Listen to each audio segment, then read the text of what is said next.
Hello, I'm Micah Smith with Denver 7, and welcome to Denver Decides. This community partnership is dedicated to accessible and transparent elections. The partnership includes the League of Women Voters of Denver, Inter-Neighborhood Cooperation, and is presented by Denver 8 TV. Before we begin, we would like to extend a special thank you to our hosts for today's event, the Cherry Creek North Neighborhood Association and the 6th Avenue United Church of Christ. Our mission today is to present a ballot issue forum in anticipation of the general election coming up on Tuesday, November 5th. Among the numerous amendments and ordinance questions on this year's ballot is initiated Ordinance 309. This measure asks if Denver voters should adopt an ordinance prohibiting slaughterhouses, as well as their construction, maintenance, and use in the city. Let's begin by meeting the participants who will discuss the pros and cons of initiated Ordinance 309. Beginning at my right is Natalie Bolton, the social media lead with Pro Animal Future. She will be speaking in favor of initiated Ordinance 309. And on my left is former City Councilwoman at Large, Robin Kanich. She will be speaking in opposition to initiated Ordinance 309. Let's welcome both of our speakers.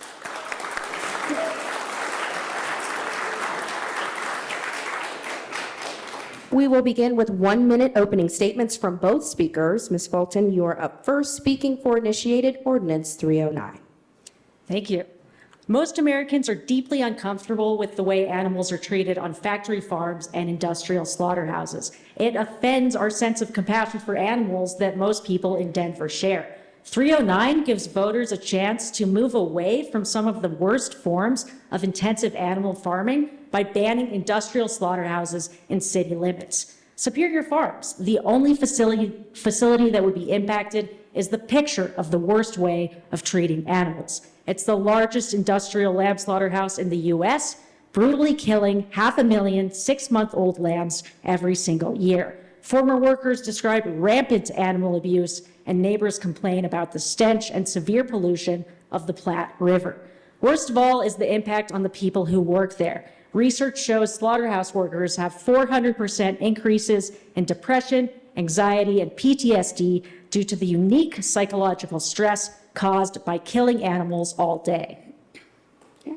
And now the opening statement from Ms. Kanich, speaking against ballot-initiated Ordinance 309. Denver. I represented this community for 12 years. 309, the ban on slaughterhouses, is wrong for our city because it unfairly targets just one employee-owned business and puts them out of business. It's unfair to the 160 workers who will lose their jobs. 1 in 4, women, 80% people of color. Workers like those here today with names and families: James, Carlos, Jennifer, Isabella, Gustavo. Elders who aren't here today but rely on retirements funded by the employee-owned profits. Make no mistake, this ban provides not a cent of compensation nor new jobs for these workers. Listen, I was a vegetarian for 30 years. Even I know that banning one business is the wrong way to go about this. It won't change how people eat. It will result in more food coming from overseas, which is wrong for the environment. This ban doesn't mention and won't do anything to advance animal welfare. It is supported by groups that are not from our community, and those within our community are united in opposition, respected Latino leaders from Global Area Swansea, Labor, and others. Thank you, Robin. And we've heard the opening statements from both of you. Now, Natalie, you will have an opportunity to ask Robin a question. Robin, you'll have 30 seconds to answer. Natalie, your question. According to OSHA, the turnover rate of kill floor employees in slaughterhouses typically exceeds 100% annually because of the extreme physical and psychological stress of killing animals all day. This is important because while Superior Farms advertises that they're employee-owned, workers have to stay at the company for 3 years to qualify. A former employee told us almost no one lasts that long. What is the annual turnover rate for the workers who handle and kill animals at Superior Farms? I think we've had enough lies on debate stages this week. Here are the facts. The employees of Superior Farms are owners of that facility. 1/4 of those workers have been there for more than 5 years. Workers like Jennifer Valdez, who's here. 1/6 of those workers have been at the company for more than 10 years. Folks like Gustavo and Isabella, who have a combined 55 years. These workers are paid at least $40,000 a year under the highest minimum wage in the country, and they get retirement benefits. All right, and now, Ms. Ganich, your turn to ask Ms. Fulton a question, and you will have 30 seconds to reply. Ms. Fulton, a leader of your organization stormed onto the stage and grabbed a microphone right out of the hands of Kamala Harris. On a recent podcast, that leader said that this ballot measure isn't about Denver. I quote, "It's about ending all agriculture for meat nationally." Can you please explain to the 160 workers, the local businesses who will lose their business, the drivers, the ranchers, and can you please explain to Denver voters why we should be your experiment and how far you actually think it's okay to go to end eating meat? This is absolutely not an experiment on Denver. We have over 150 volunteers local to Denver in the community. Whether you're vegetarian, vegan, or eat meat, we can all agree that factory farming and industrial slaughterhouses are wrong, and Superior Farms is the face of factory farming here in Denver. We need to move away from this industry. 50% of Americans want to ban slaughter, and 68% of Americans feel that the factory farming of animals is one of the most important issues of our time period. Let's continue with the direct questions from our speakers. And Robin, another question for Natalie. As before, Natalie, you'll have 30 seconds to respond. Thank you so much. You know, it's interesting, Ms. Fulton, that on a recent podcast, your leader shared that you were flying in a number of out-of-state activists to help with this campaign. I spoke to a woman who lives right here in the community. She's a Latina leader, and she actually shares your vision for the end of factory farming. And here's what she had to say about this measure. She said, "It's short-sighted, ill-conceived, and it won't do anything to pave the way for change. It's done nothing to prepare for a just transition." So I'm just curious, why doesn't this measure say anything about animal welfare, environmental standards, or the workers that you're claiming you care so much about? And why did you start with eliminating the jobs of 160 workers without talking to them or to the local community you've tried to represent, you speak for? Sure.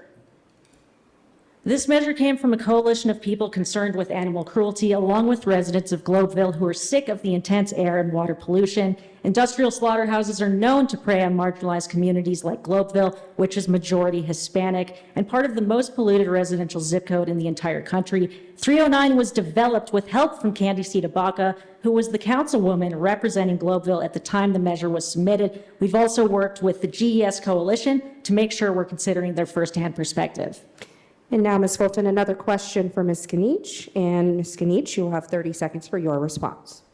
Superior Farms has a serious record of legal violations. They've been sued by the federal government for animal cruelty, fined over $90,000 for labor violations, and violated the EPA's Clean Water Act for over 4 years and counting. The Denver plant was sued by employees for racial and religious discrimination and fraud. Why should Denver voters trust a multi-million-dollar corporation headquartered in California with a proven record of breaking the law? Unlike you, I have spent time in this community and working with these workers about some of these questions.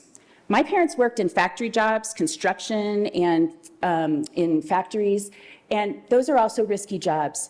One single violation is not a pattern, and no one's ever asked for their job to be eliminated to keep them safe.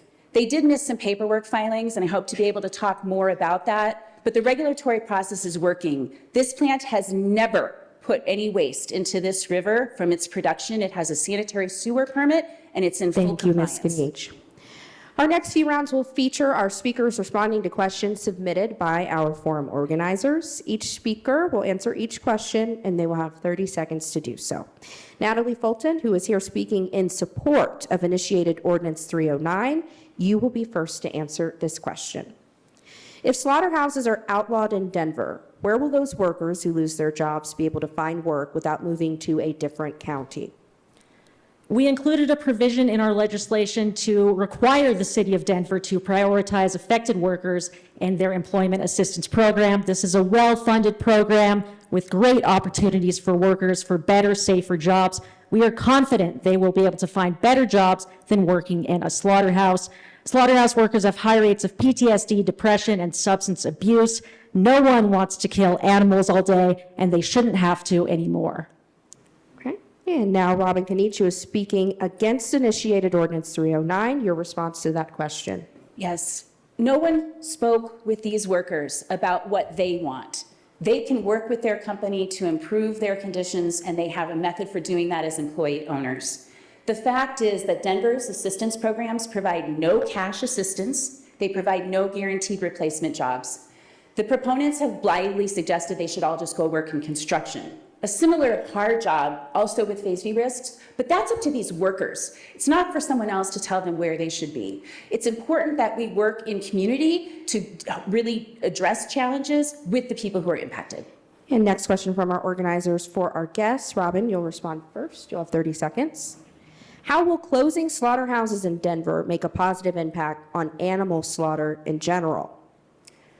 Well, I don't believe this ban will have any impact on that. These are not factory farmed animals. This facility is taking in lambs who are free range in ranchers throughout the West, and it has really high standards. It is halal certified, which means that it is humane and it serves the Muslim community. It's the only source of halal lamb in Colorado. There are USDA inspectors on site, and it is regularly inspected by customers like Whole Foods who buy their products. Those are all protections to ensure that it is safe, and this measure includes no words about animal welfare. Your answer to that question, Natalie. A former Superior Farms employee said the number one thing he wants voters in Denver to know about the facility is rampant animal cruelty. Superior Farms has a recorded history of abusing animals. They were prosecuted by the federal government for multiple violations of humane slaughter regulations and failure to follow proper halal practices. That means consumers were buying halal meat when it shouldn't have been certified as halal. To position themselves as a leader of humane handling is dishonest, and the people of Denver will see right through it. Lambs regularly arrive dead to the slaughterhouse, which shows abuse across all areas of the supply chain. Now for our final round of submitted questions from the forum organizers. Natalie, you will be first to respond and have 30 seconds. Please indicate the top 2 financial contributors to your side of this issue. We see this as having a positive effect on the Globeville community. People don't want to open businesses near the slaughterhouse, and businesses that are currently there feel like they can't turn on their AC because the stench drives customers away. Globeville has poverty levels almost double the average in Denver. They are a marginalized community and have been left behind of Denver's success.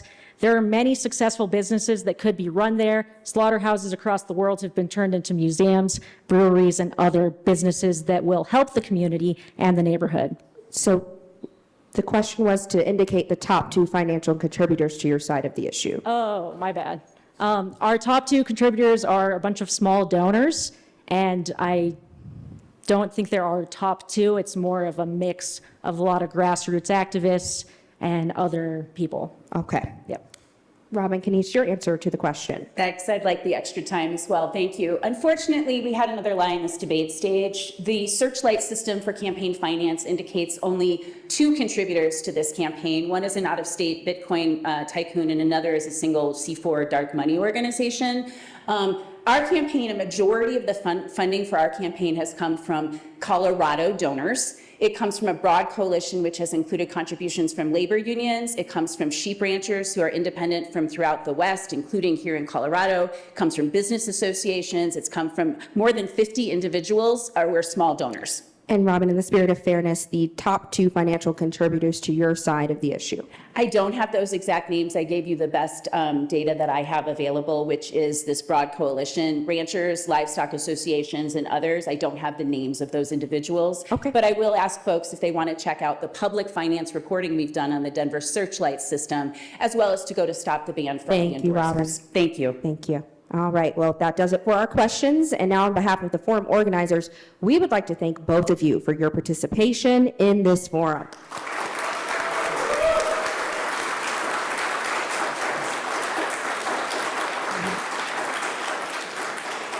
We hope we have given you a fair look at the pro and con arguments for initiated Ordinance 309. Again, it asks if Denver voters should adopt an ordinance prohibiting slaughterhouses, as well as their construction, maintenance, and use in the city.